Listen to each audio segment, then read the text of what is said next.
And welcome to another episode of Tiger Territory, part of the Foul Territory Network, a Detroit Tigers podcast. I'm Kieran Steckley. With me, as always, is a man whose own version of March Madness is Florida traffic. He is Cody Stavenhagen. How you doing? Hey, no doubt about that. Quick story, Kieran. I was down in the dugout today, and for those who watched our interview with Daniela Bruce, Jim Leland came down, sat by me, crossed his legs, pulled out a cig, and I was just kind of sitting there. I was like, still no offer, still no offer. Uh, Yep. yeah, it might be one of those things where you just got to put it out there, like He can't have. I don't think it counts. I think he has to offer it to you for it to I, count. maybe you just like have one handy and you just ask for a light. Maybe that's the hand. Like That could you be just always have one like it's your 1950s greaser just like in your sleeve there. Uh, well, we are recording this shortly after the Tigers showed out, and that is the prospects showed out. Cody, you were there, and I'll just say right off the top here, every single guy that you were kind of like looking forward to like seeing if they were to like do something did something like ultimately this is obviously not that meaningful, but it was pretty cool to see all these names that you see jumbled up together in a prospect listing like actually part of a team. And of course that's the point of these spring breakouts. But the Tigers right now sporting the number one prospects in baseball ranking wise, according to MLB Pipeline. And a lot of those guys looked the part. What'd you see? Yeah, I think we got to start with Bryce Rainer. This was his first professional game. He did not play after the draft last summer. Tigers wanted to take things slow with him, and he had, I believe, it was a groin injury. Professional debut, had not really even laid eyes on him yet this spring, and he was probably the most impressive player on the field, which is saying something, especially a guy who hadn't played in a game or hit off real pitching other than maybe on the backfields for so long. But he had two knocks, opposite field single. He grounded out, chopper to short, nearly beat it out. I think maybe he did beat it out, even though he was called out on the play, flew down the line, and then absolutely scorched a line drive into center field. The numbers, unfortunately, there was no stat cast today. They were showing exit velocities on the scoreboard. They were a little janky. I think on that chopper, it said like 101 or something. I think that was wrong. But for whatever it's worth, on that line drive, the scoreboard flashed 114. I think that was also probably an exaggeration, but that thing was well over 100.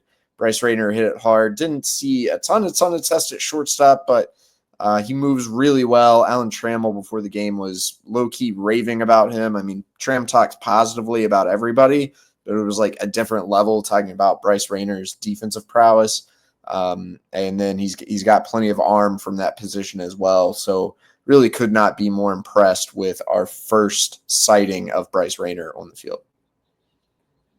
So if you go to his prospect grades or whatever on Pipeline, his run is 55. And I immediately looked it up after that ground out because I was like, man, he flew down there. I was like, I 55. know. Yeah, I know. That looked like 60 to me. It looked pretty good. And he also like had, I mean, this was actually a theme for a lot of the Tigers hitters, but I'm a big believer in like one of the mature approaches to hitting is being able to hit with power the opposite way.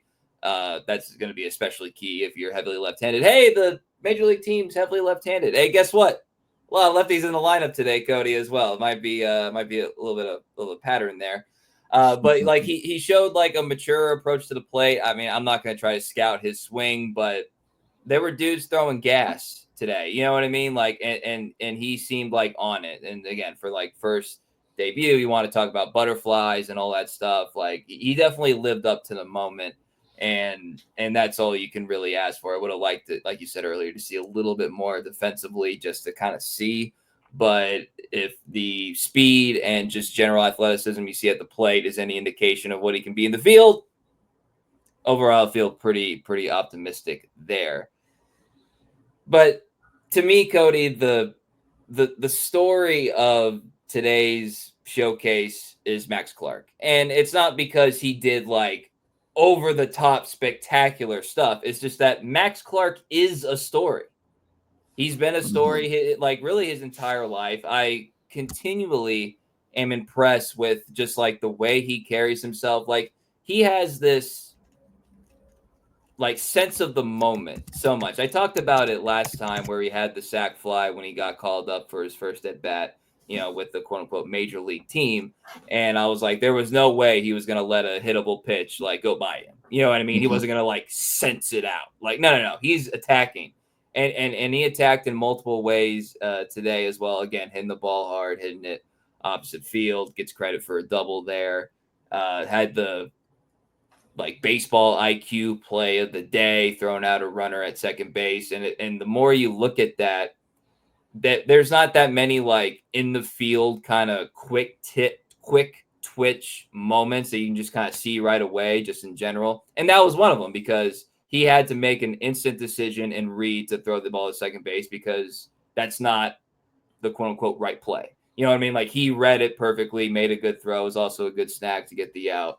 And that's like Max Clark to a T. Like he just always knows and has a sense of the moment. Even after the game, he's on like the social media for MLB, and he's like, the Tigers won again. Like he just he knows everything. He's probably watching right now. Max, open invitation whenever you want to come on the podcast. Love to hear from you. You had some kind words said about you from Dan Hasty when he came on a couple months ago. So we'd love to have you on. But he's a guy that is very comfortable being the center of attention, and yet he actually also doesn't come across as one of those like entitled, arrogant, like young athletes. You know what I mean? Like he has everything intangible, just like watching him, that you would want to be what is soon to be like your number one prospect here in a couple of weeks once Joe graduates. So Max Clark to a T, always puts on a show. I love watching him.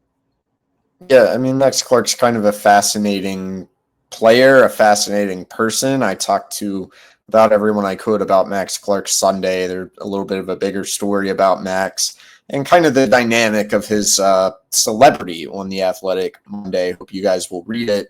But obviously, one of the funnier things I saw on the internet Sunday was like Max Clark looks like a travel ball player trying to look like Max Clark. So like, the eye black, the tats, the big sunglasses, the colorful cleats and glove and the chain, like it could rub certain people, older school people, the wrong way. I get that, the social media. I'm not always a big fan of people who are kind of making themselves the center of attention. But I've said this really like since the day Max Clark was drafted. Every time I've talked to this kid, he's like instantly disarming. Like you might have this perception of him, and then you watch him play, and then you talk to him, and you're like, nope, I like some Max Clark. And so talking with Alan Trammell, AJ Hinch, right away brought up like Max Clark is a baseball junkie. He probably watches more baseball than anyone in our organization. I've asked him about, something that happened in a spring training game. He's like, yeah, I saw that. I've asked him about something that happened in another game. He's like, yeah, I saw that. That's how much Max Clark loves and follows this game. That's kind of admirable. I think a good trait to have. And then the on the field.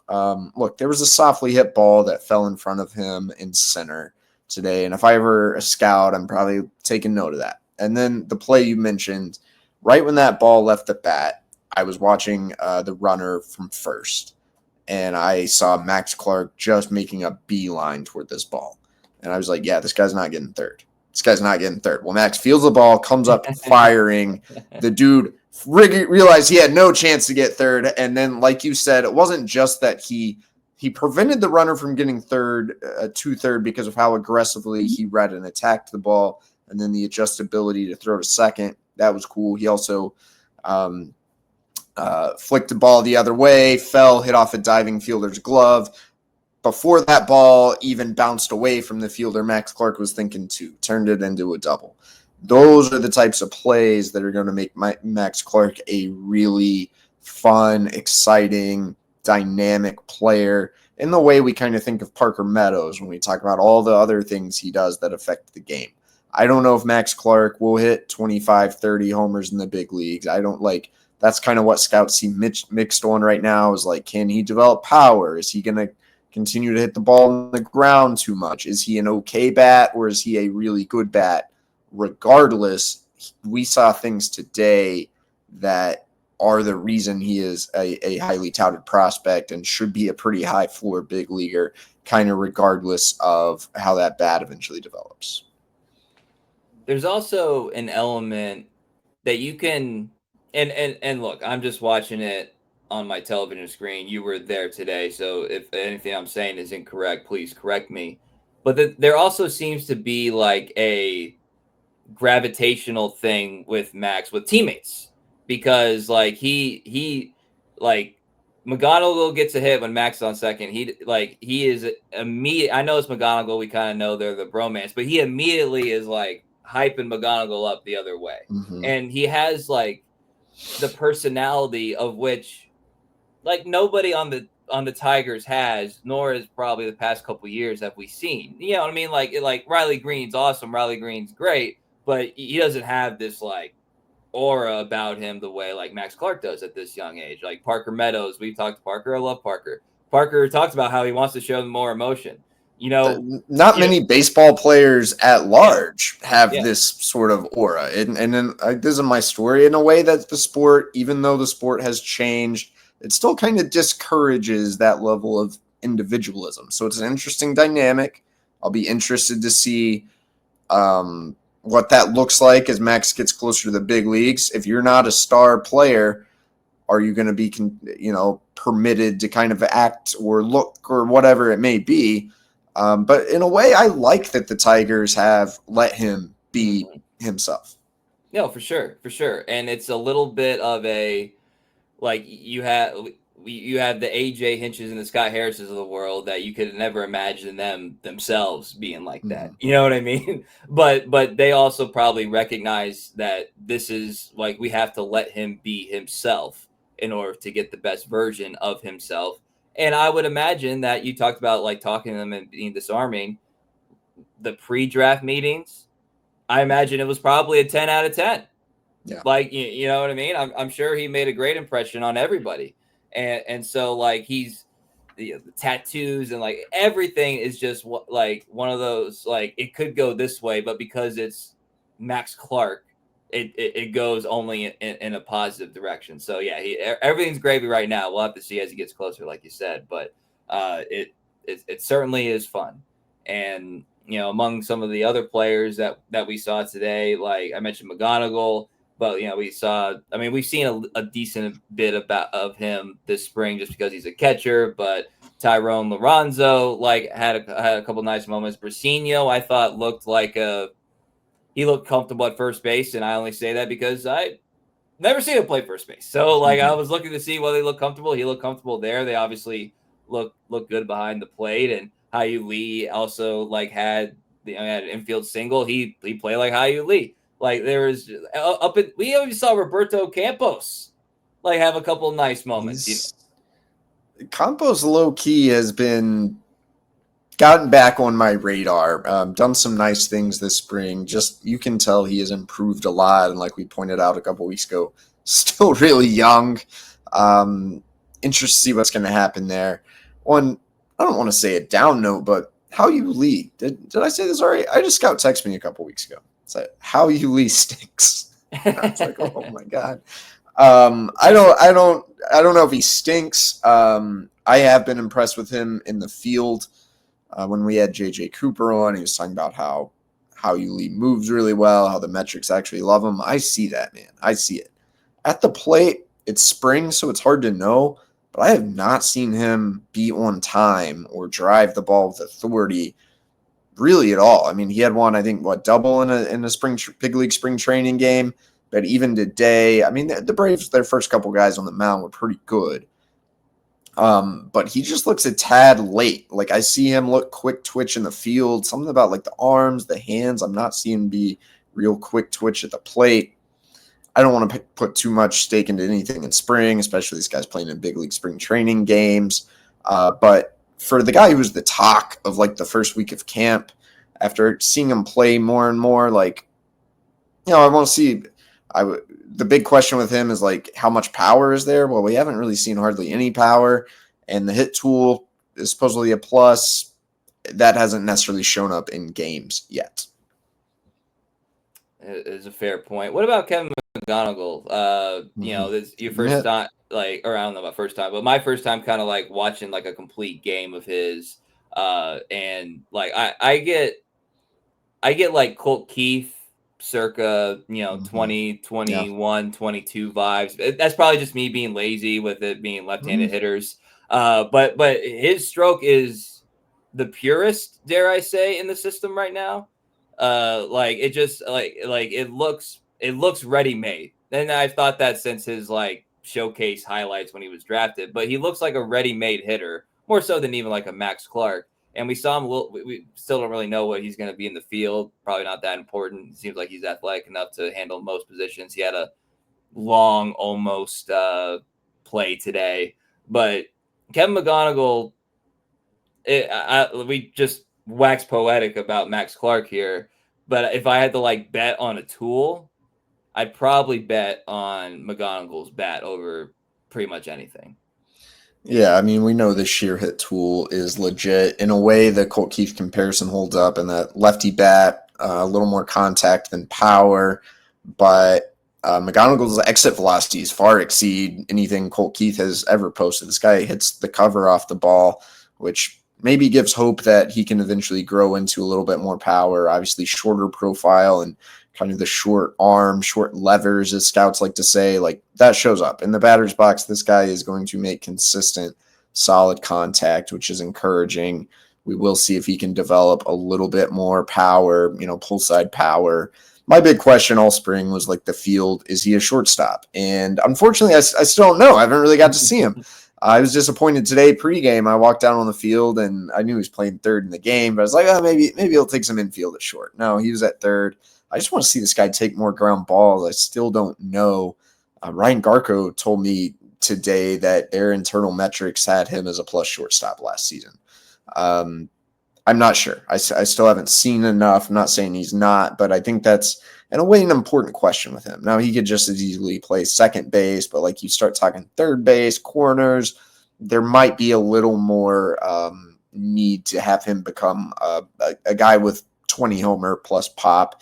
That's my one worry with him. Like, is he that, or is he, I don't know, like Harold Castro was a plus contact hitter, but he didn't necessarily do enough else to really, and I think McGonigle is going to be better than that. But like, that's my one worry with him. Yeah, well, we'll have to see what happens. A lot of, if you're in West Michigan, I'd go, because a lot of good fun guys. Might be in Erie, I think, but well, again, go while you can. But we'll get to the major league team. A lot of time on the minor league team, we don't get to do that very often because try to keep the main thing. But we'll get to the major league Tigers here in a second after a quick word from our sponsors. FT fam, Arena Club is the modern way to collect cards or buy or sell or trade or even grade. And we're highlighting slab packs because this is the new way to rip open a pack and get a really good card, AJ. But also, if you're not into the card, like I know you pulled a Bob Gibson card recently, you can get an offer of 90% of the estimated value and just accept it on the spot and give it right back and maybe try again with another slab pack. I ain't getting rid of my Bob Gibson autograph card. Bob Gibson ain't signing cards anytime soon, so I'm keeping this one. It gets graded for you. There's no mess. The only thing I wish they had bubble gum. Can they virtually send me some bubble gum, Scott? Other than that, it's awesome. You can buy, sell cards.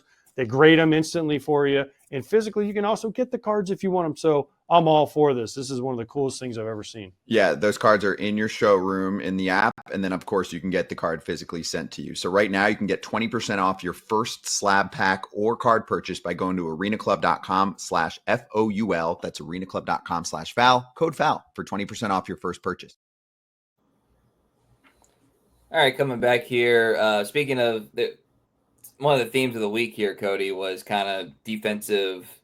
Versatility might be kind of a strong word, but kind of like, can we figure something out here? And the headline maker, we'll just go ahead and start with this one. The headline maker was one Spencer Torkelson. This episode will debut on Monday, so today should be getting some work in the outfield.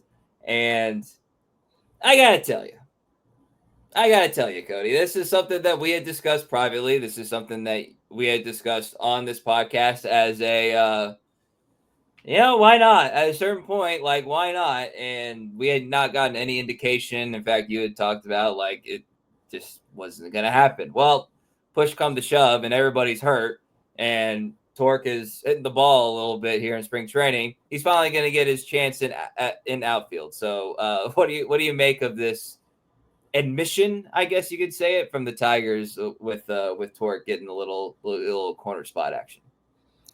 This gets me a little fired up. Everything's nice and happy and positive in Tigers land, so we don't have to get critical too often, like unlike the early days of this podcast. Why were they not doing this all along?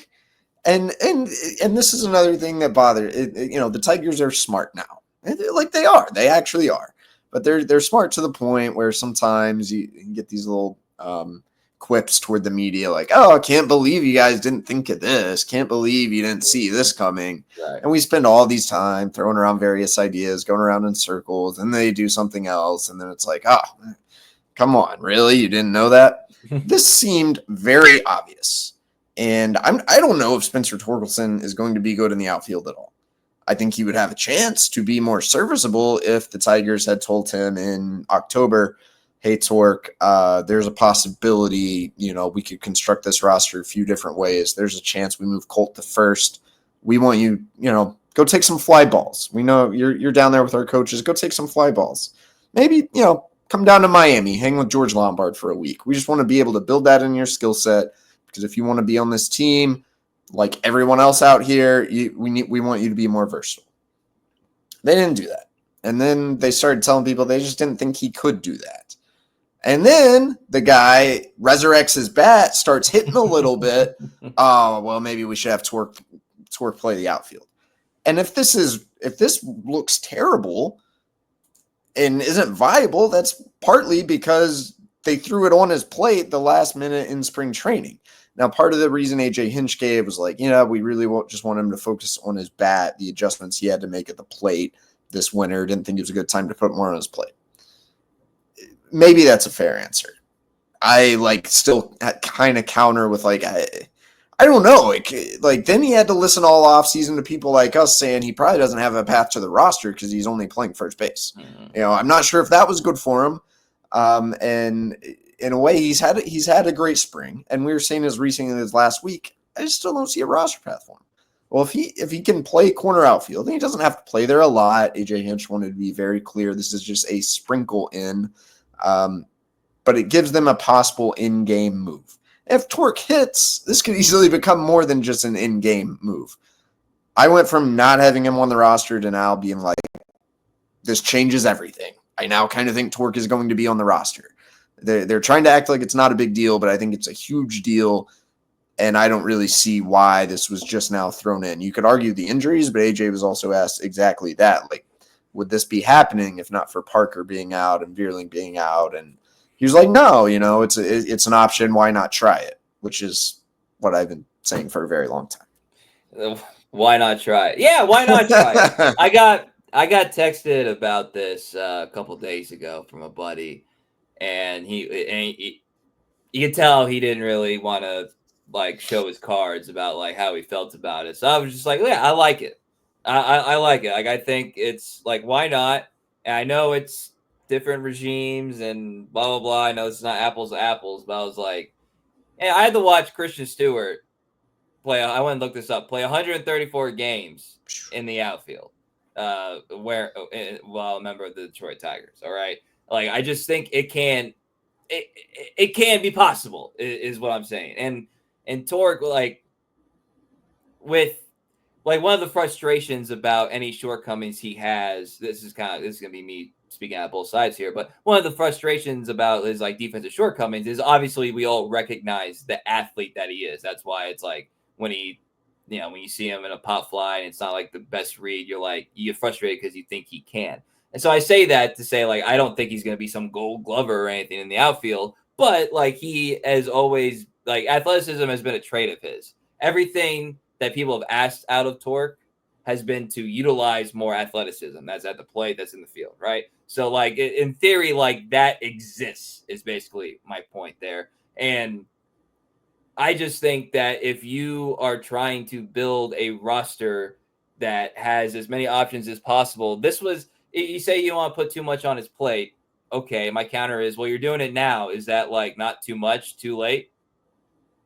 You know, like, and how hard is it? Like, if they just made it a policy that everybody who played first base had to have some sort of training at another position, would that be a terrible thing? Outside of like if you had like signed like a like a Carlos Santana, you know what I mean? Like the young guys, like why not?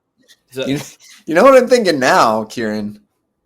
Maybe Colt Keith should be getting some reps in the outfield. Like, okay, he hasn't looked great at first. Maybe Torque should play first, and Colt should go get some reps corner outfield. I think we're probably trending to sort of some of that happening, and not to mention the fact that like now you have the ability to do 2 switches, and that's with Keith and Carpenter either way. Like right, depending on who's on the mound and all that stuff. So like, well, again, in theory, if you feel comfortable sporting Torque like an inning or 2 in the outfield, but it's like the opposite. We've for years been clamoring for guys to get reps at first base, and they never did, or it happened at weird times. Now we're clamoring for the first baseman to get reps in the outfield or whatever. So it's a little bit of reverse as we in mid-March and the season's on the verge of starting. So I just think it's a little bit of a compliment to his bat. So I don't want that all this like all this joking around to kind of overshadow that. But to me, this seemed like, I want to say no brainer, but if you're just like throwing ideas on the board, it would have been like relatively high up of how can we maximize the utility of our roster. So that's good. Good on Torque. Good on Torque. Hope he figures out a way to look decent in the outfield, and you can see him on the field in the major leagues to start the year. Speaking of seeing on the field, we're seeing Javier Baez getting a little bit of third base action, Cody, and obviously there's no mystery about whether he's going to be on this roster. Funny, I was actually thinking, I was like, we're not really. It was kind of silly how much we were talking about the injury, like all winter and then leading up, because he got acclimated pretty quick and he was playing like, I don't know, like 2 weeks in the camp, like it didn't take very long to his credit there on the rehab. But I had a thought. I was like, is this not that great to use for Jace Jung throwing Javi over there at third base, and then everybody else is he's one of like 5 people getting like talked about in center field or whatever. But I was like, if Javier's playing third, and he did have a couple plays to see how it looked this week. And we talked about Jace Jung. We talked about how like you give him some leeway, let the bat go. But as more time goes on, I almost feel like I got to backtrack that, because there's just not a lot of indicators there for him. But I thought like Javi playing some third base, I didn't think that was good news for Jace. So Jace Jung, Javier Baez, not that we expected it, but somehow linked in this roster configuration. Yeah, I mean, I think you're certainly onto something there. People forget how much third Javi played with the Cubs, how much second he played, really how little shortstop he played until his last year or 2 with the Cubs. He's played plenty of third. He can do it in a way he's built for it. Obviously, I don't know if you're going to want his bat in the lineup, but there's going to be some more playing time open at third base. I think Jace Jung entered this camp. I don't want to say it was his job to lose, but he was certainly the front runner. And unfortunately, he's 4 for 33 in spring. He's hitting 121. Not only that, he hasn't walked a ton. He hasn't hit the ball with authority. You can't point to him and be like, well, he's had good exit velos. It was just lineouts or whatever. He hasn't. He has been late on fastballs, caught in between on breaking balls. I think this week the word pressing was used in his most recent spring training outing. I mean, he was kind of swinging at everything, which isn't really his MO, because I think he's feeling the heat. And we still have a week left to go in camp, but if Jung doesn't snap out of this, I think he's now looking at beginning the season in AAA. which could open the door. Maybe Trey Sweeney, who has looked better in camp, can make this team. Really, that makes perfect sense. If Jace isn't on it, you don't even have to worry about the McKinstry Sweeney thing, all at third base or all in the infield, all lefty hitters. So you could have some McKinstry at some third, Javi at some third, Andy at some third. The Jahmai Jones thing we're not hearing as much about anymore, although he still has a great roster case. I think that's someone who's very much impacted by Twerk now playing the outfield. There's a world where Twerk and Jahan, maybe you could carry them both. I don't know for sure if that's going to happen, but that's much more in the cards now. A lot of things are in the cards because Jace Jung right now might be on the outside looking in all of a sudden. Almost wish that you had either. No, this is to be clear, this is not second guessing. I'm just kind of speaking out loud here. Almost as if you wish you had like two guys that were drafted as third baseman technically could play some viable third base. Because you look kind of thin there. I mean, like with the no Bregman and then Jace not having a great spring, it's hard to feel confident about the hot corner. All right. Well, the most topical thing of the week, Cody, we're just not getting to, but there's so much other interesting stuff to talk about. We did get a little bit of an update regarding Parker Meadows. We're eliminating the thought of him being on this roster come opening day. Hard to read into it, the injury report and the language, which I give the Tigers credit for putting that out there, but it's also like, it's like vague on purpose. So it's not like they're giving us everything. But again, credit to them for doing it. It did have different wording.